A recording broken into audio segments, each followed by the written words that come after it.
Right, good morning. Welcome. Good to be back, I think, although I think I would have preferred to stay another 3 or 4 or 6 months in the bush, but what can we do? Some of us have to try and work for a living, I suppose. So yeah, back to Wisdom's Chats. Lee is now formally on leave after having worked part of her leave with us last week. So we hope she's going to enjoy that. So this morning we are talking about what can we learn from businesses who also have a social impact purpose. So yeah, me having been on leave, I haven't done my homework, so I don't know about businesses that have a social impact purpose. So perhaps we've got to start with Ed on this one this morning. I think so. Ed, I see Herman's joined us, so it must be something that tweaked his interest. So morning, Herman. Morning, Asper. Welcome, gentlemen. Businesses that have a social impact purposes. So Ed, over to you. Yeah, thank you. Herman was with us yesterday as well, which was very interesting and inspiring as well. I used for my sort of example a company I like a lot, Brewdog. They make beer, and this is called Planet Ale. And Brewdog was founded in about 2007 by two young guys up in the very northeast of Scotland in a place called Fraserburgh, which is near where my mum used to live. And they started a small brewery, and then in 2009 they opened their first bar, and now they've got about 80 bars throughout the world. And a little while ago, I think about 3 or 4 years ago, a private equity firm bought a 22% stake in the company for £213 million. So it's not small beer. They're a big organisation, and they are a for-profit organisation. But in February 2020, they launched their sort of initiative called Brewing for Tomorrow. And it's a commitment to bold thinking to ensure we have a planet to make beer in the future, which I thought was quite interesting. And during lockdown, I subscribed to their sort of subscription program, and each month you get some beer, and they send a little booklet out. And I'd just like to read you a little paragraph from the booklet about their sort of their ethics, I suppose. And it says, since the 1960s, business has had an overarching aim, profit. This started out as an ideal, but then became all-pervading, peaking with the greed is good in the 80s. The rise of capitalism as a means to a financial end has given us billion-dollar corporations with global reach, but it's also given us polarity between these companies and others, between their boardrooms and their workforces, between the 1% and everyone else, and between making money and the welfare of the planet. Making money isn't wrong. It's how you go about it, who you affect along the way, and what your legacy will be that matters.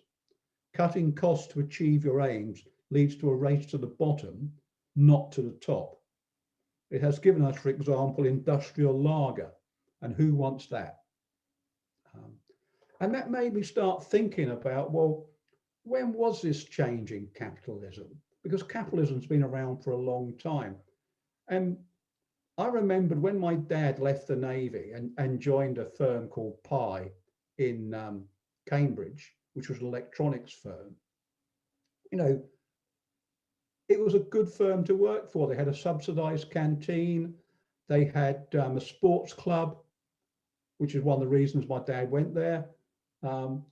They had a final salary pension scheme, and people liked working there. And then you think of today, all the final salary pension schemes have gone, mainly because way back in the sort of the 70s, they were in surplus. And everyone thought, oh, that's great, let's plunder that. And a bit later, when the stock market turned down and they had to put more money in, they thought, oh, this is a bit expensive, not realizing it was only expensive because they plundered it before. So now workers are just left with their own devices. Then I thought back a lot earlier, and you may know the Cadbury company that make chocolate. The guy that founded that company was based in Birmingham.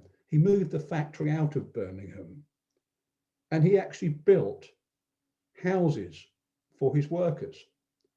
And he said no man ought to be condemned to live in a place where roses don't grow. So at the time, most houses were what they call back-to-backs in the north. There were no gardens. And he built houses for his workers with gardens. He actually built a whole village called Bourneville. And there were other people at the time treating workers with respect. And we seem to have lost that now in some companies with what Brewdog described as the billionaires and the race to the bottom. But there are a new breed of companies coming through, like Brewdog, who want to do good. They have planted 3 million trees. Incredible number of trees in a short space of time. And then there's companies like Mindful Chef, who they're a home delivery recipe box company. They just deliver all the stuff, you cook it. And they've got about, well, they had sales of 50 million last year. But for every single meal they sell, they provide a meal at a school for a child that will go hungry. And they've supplied 9 million meals since they've been going, and they've been only going for about 5 years. And there are other people. There's a small company in Cornwall near where I live. It's an organic makeup company. They use their profits to fund work around cancer and helping people with cancer. So I think there's this whole new breed of companies coming through. And, you know, Brewdog make money out of it because it's their positioning. They've always been edgy. When they first started, they used to get in lots of scraps with the establishment because the big brewers didn't want small brewers coming along. And they fell out with the Portman Group, which regulates alcohol in the UK. But they won all their cases. And they use their environmental credentials in their advertising campaigns. And they go up against the big guys. And I think there's a whole breed of, and it's interesting. I was on Facebook last night and there was an offer on some competition thing for a company called Pip and Nut. They produce organic peanut butters. And I noticed in their competition, they had this bundle of stuff. And it was like some beer from Toast, which is another company that's kind of got really good green credentials. They make their beer out of bread that's going to get thrown away by the supermarkets. And it had a couple of other things. They were all B Corp companies because they work together, they cooperate, they help each other, which is a bit unlike other companies which tend to just try and trash the competition. We heard about Apple being taken to court this morning because of unfair practices on their web store. And I think, you know, people like Amazon try and squash the opposition. People like Tesco try and squash the opposition. So I think there's a whole new breed of company coming through where profit is very important, and the guys at Brewdog are pretty sharp at making money. But actually they need more than that. And perhaps it's going back to the old values of people like Cadbury, who cared about his workers, but still made profits. And Guinness were the same as well. So I think there's a whole new breed coming through, and they can use it as a differentiator at the moment, and why people will get behind them. It was interesting when Mindful Chef sold a stake to Nestle, who a lot of people think are the antichrist of the food world. There was a real big uproar from customers. And it took a lot of time for the owners of Mindful Chef to satisfy people that they weren't selling out their principles, that the deal with Nestle had been that Mindful Chef would continue the way it was. And actually they felt that they could influence Nestle.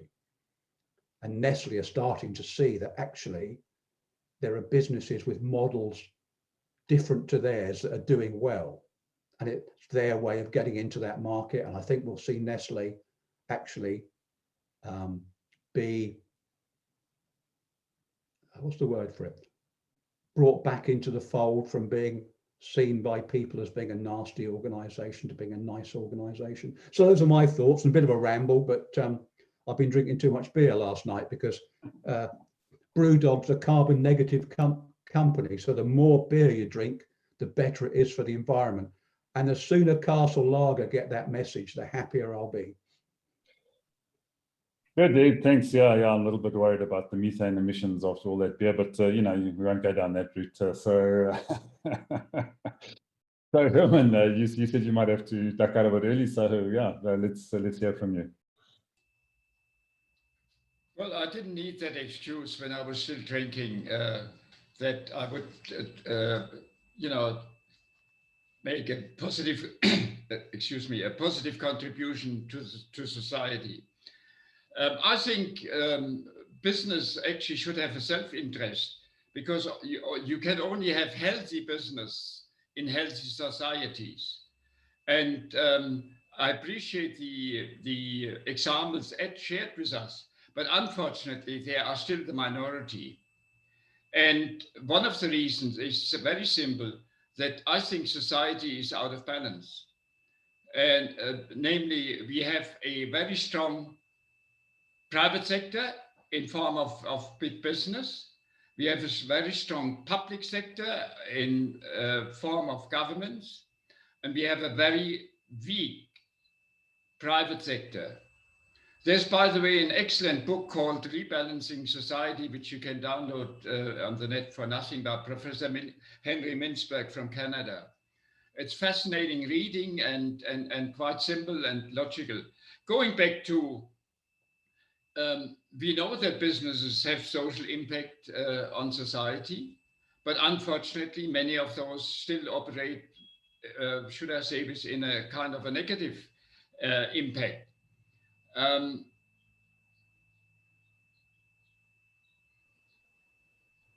Just a couple of examples. What economists call externalities, which means that businesses create conditions that negative, and I'm talking about negative externalities at the moment. They create conditions that have a negative impact on society. Take a lot of power stations. They're not concerned of cleaning up their act. They just produce electricity, sell it, and spew whatever pollutants they have into the air, and it's up to us to kind of clean that up. And it should actually be part of their cost, namely to clean up their act. And I'm choosing the electricity producing industry as just as one example, because it's quite negative in South Africa. But we have a lot of similar examples. Take the oil industry, for example. I mean, you know, a lot of the pollution in the past, they didn't worry. They would get whatever oil they have out of the ground, and when the sources were exhausted, they moved on and left behind polluted and poisoned kind of landscapes. Mining is another example. So what I think is necessary is that the third leg of society, namely civil society, is taking a stand and really stands up for holding companies and governments accountable and really get a social balancing act going that is fair to all players. Thanks. Thanks, Herman. Yeah, it's an interesting challenge, and I'm not sure one that we're going to solve overnight. But yeah, let's see where it takes us. Jasper, your thoughts on this one? Morning. Yeah, if I look at companies that made a positive impact and still are making a positive impact. And because it impacted my life, then I can only think of two companies right now. The one would be the New Life company that goes back to 1958. And they came about when the founder, and he's still alive, and he's now passed on his business to the next generation. But he had, so he was an American, or is an American, and he had severe health challenges in terms of asthma. And for many, there were many incidents in his life growing up that he was almost dying and going out. So he was always concerned about health, and grew up in a very small American town. But because of that passion of, first of all, get his own health sorted out, and then later on saw potential of how to solve the ills of the world, he became the founder of New Life. And he didn't even found it himself. He became a customer of New Life. And another person who founded New Life, New Life came about when there was a 12 in America involving thousands of people who suffered from, they call it yuppie flu, but this constant fatigue syndrome, and it affected people from all ages.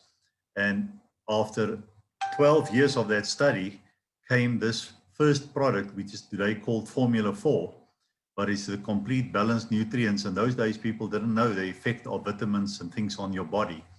But like a typical study, it was just going to stay a research paper. And the original founder then bought out the paper and started to make the product.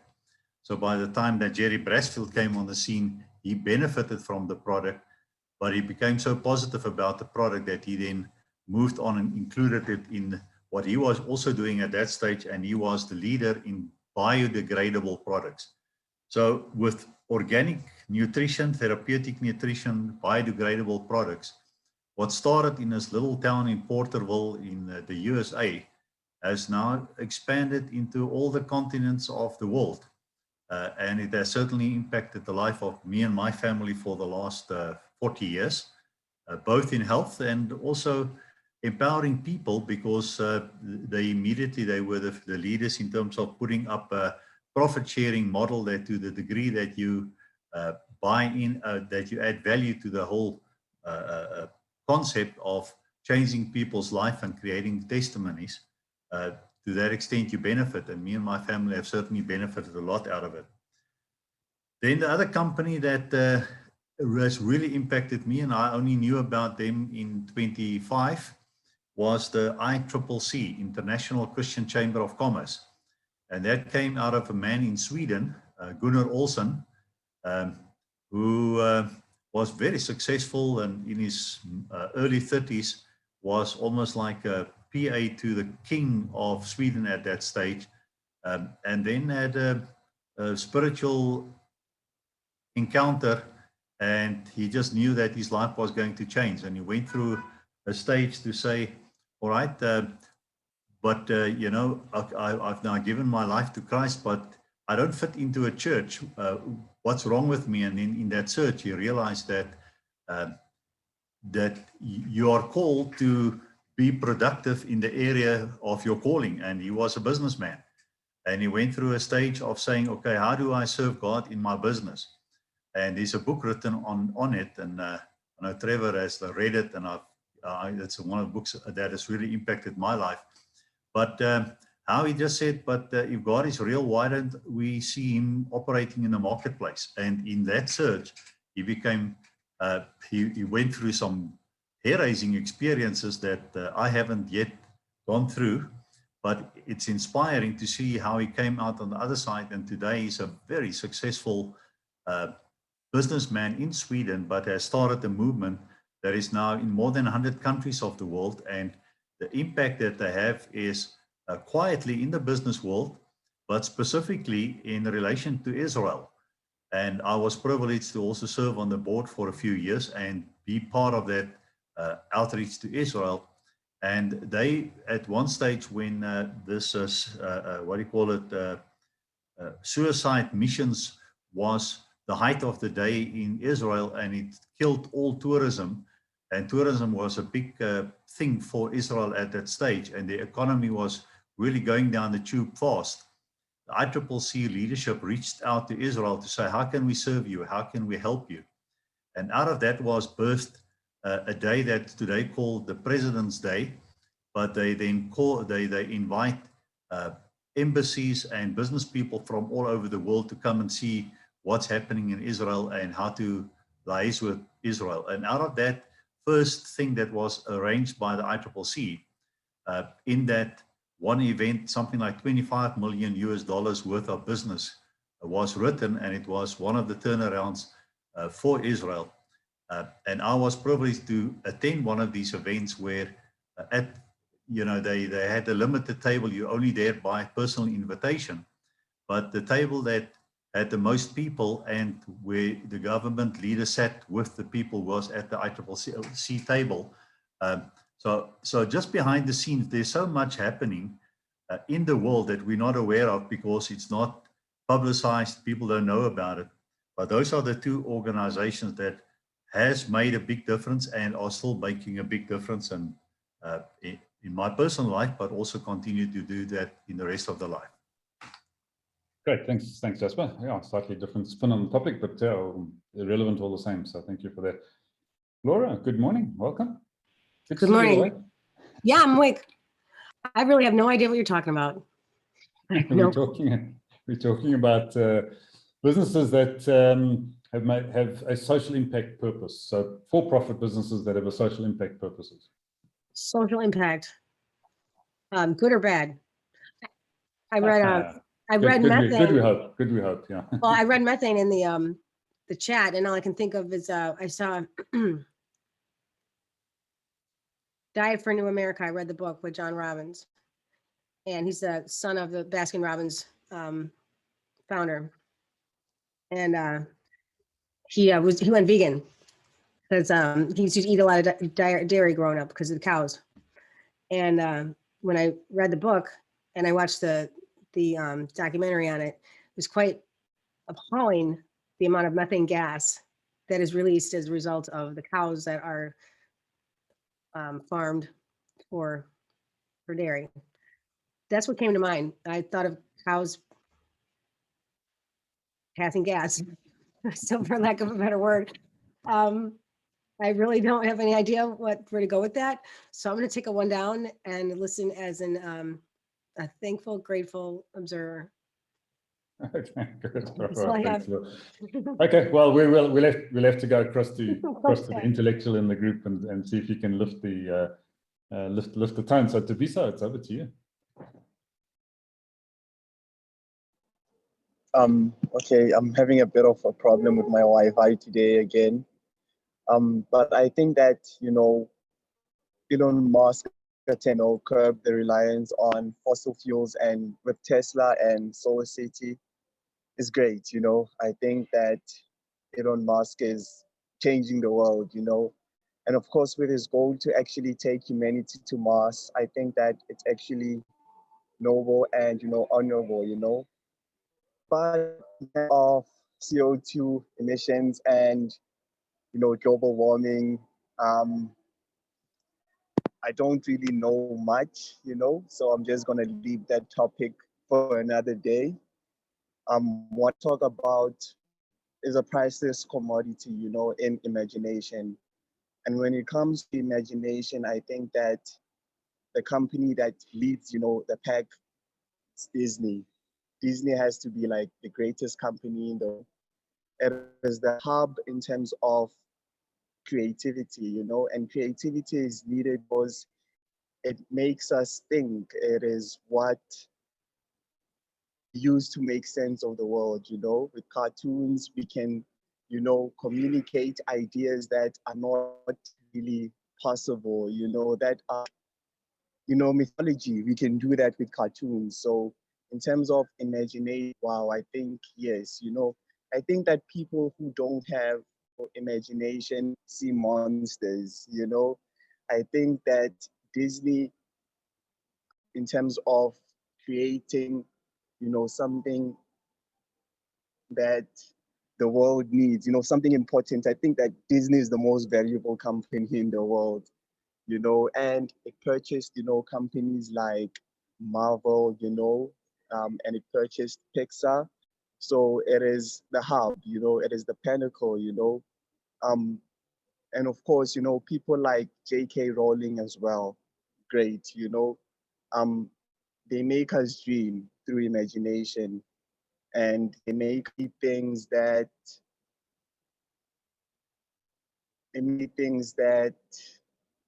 are impossible, you know. They open our eyes to possibilities that are, I don't have the word, you know, but I think that imagination is great. I think that, you know, we can't.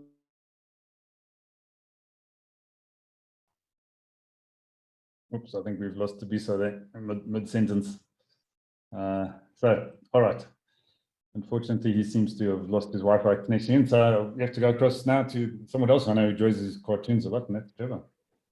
Trevor?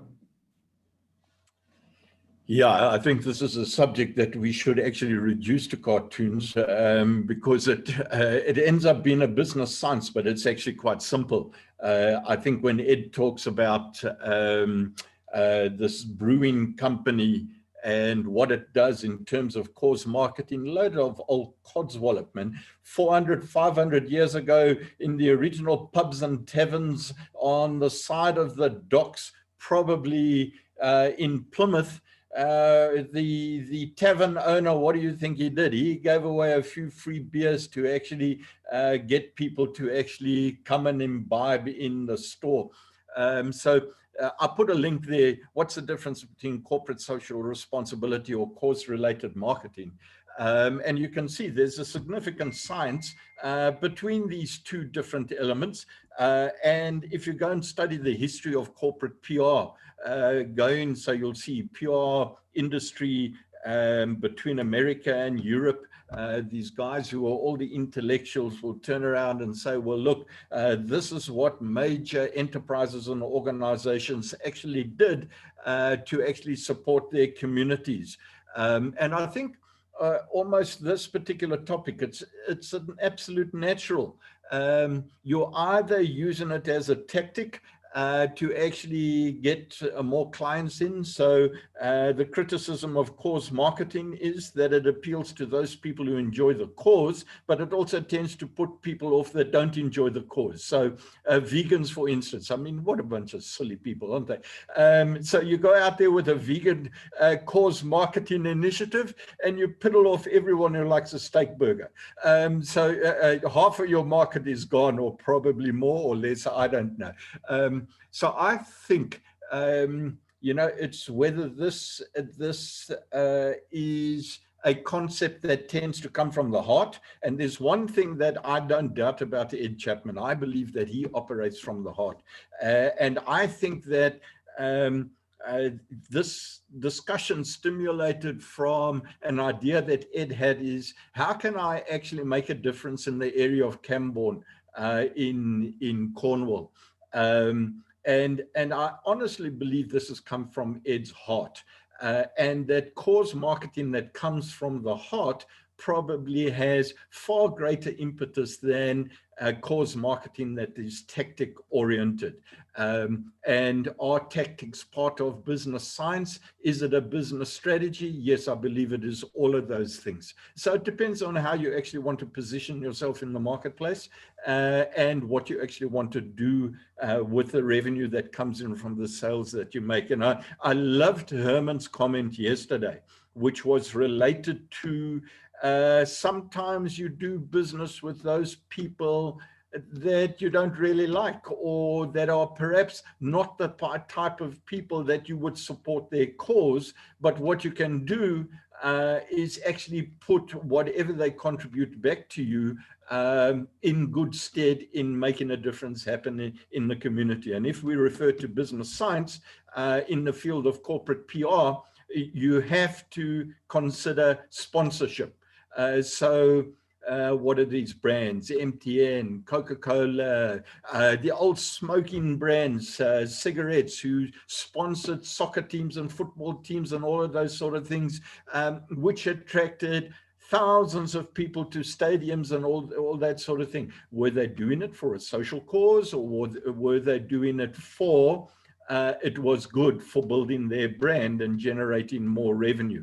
And then if you go down the road that almost Herman was taking us down, so this is the paradox almost in every comment that is made.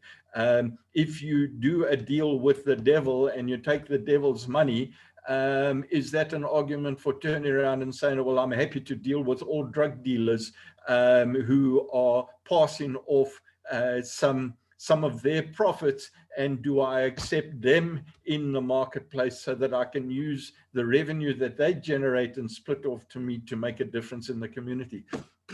You know what? I don't know what it's about. All I think is try and assess what's in the individual's heart that is at the head of the business, and see whether you can actually align with them. And if cause marketing is the route to go. If it is social responsibility, go that route.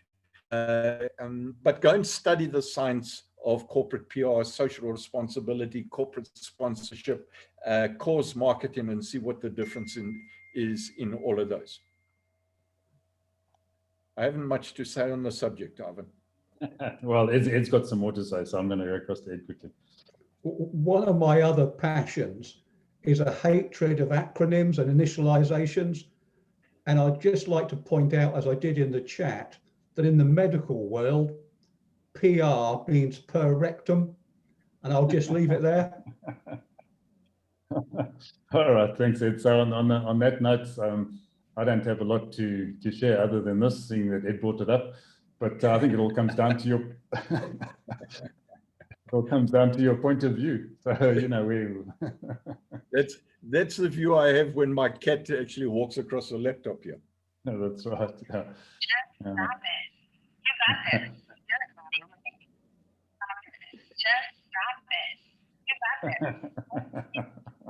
this. Laura's button is talking to us. Yeah. I thought it was your cat for a while. Okay, great. Thanks, Alex. Right, so we need a topic for tomorrow morning. Do we have a topic for tomorrow morning? Anyone? Ooh, Yes, Ed. I don't know whether there's any mileage in it, but kind of Trevor almost touched on it, because, you know, we've talked before about billionaires giving their money away, and that makes things all right and makes them lovely. And of course, if we think about drug dealers, would we think they were lovely if they gave their money away? So does doing good, or setting up the Bill Gates Foundation or the Elon Musk Foundation, does doing good make you good? I don't know whether there's any mileage in that, whether you can twist it around, or whether Trevor wants to put a spin on it, or Laura's got something to say. I don't see the equivalent. Because well, maybe I could. Okay, I'm pardon me in saying that. Okay, so billionaires, how they make this, so they're giving their money away, what they make off of what they're selling. Okay, so I can see that then. I was going to say, if billionaires are giving away their money, then drug dealers will give away their drugs. But I see what you're saying, though. Okay, I retract that one. All right. Yeah. Trevor, any thoughts on that? No, I think it's lovely because I think almost all of urban society, especially if you have a look at the foundation of maybe London, maybe all the major cities, New York, the history tends to have come from criminal organizations, mafia groups, take Rome in Italy, and these that these people were actually generating their income from criminal activities. And then they were investing them back into communities, and these communities grew into the cities we see today. Yeah, these are moral issues. Do you actually turn them down? I once turned down a guy who came to me and said, hey, listen, there's 350 million in it for you. If you want to, I told him to go and get stuffed. And he kept the 350 million for himself, but I was never going to go and deal with him. All right, so does being good make you good? After the fact, well, we'll have to find that out tomorrow. So have a great day further, folks, and we'll see you on tomorrow. Do some good.